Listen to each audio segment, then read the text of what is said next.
ওদের একটা সুন্দর জিনিস দেখায়, দেখেন এখানে এটা হচ্ছে বেগুন গাছ। এখন এই সিস্টেমটা এমন হবে, এখানে এর গোড়ায় দেখেন পানি পড়তেছে অটোমেটিক্যালি। ঠিক আছে, এই পানি এখান থেকে পড়তেছে।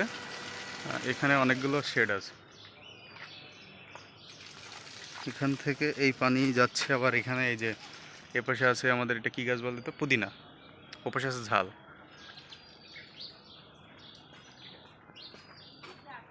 ঠিক আছে, এখান থেকে প্রথমে কি বেগুন গাছ, একই পানি, এটা অটোমেটিক্যালি পড়তেই আছে।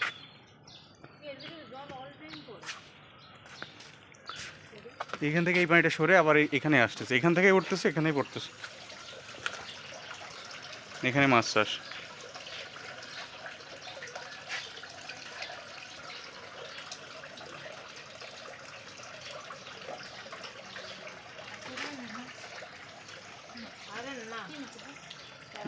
নাইলোটিকা, লাইলোটিকা। এই যে এই পুকুরে চাষ করবে তার জন্য প্রস্তুত করতেছে।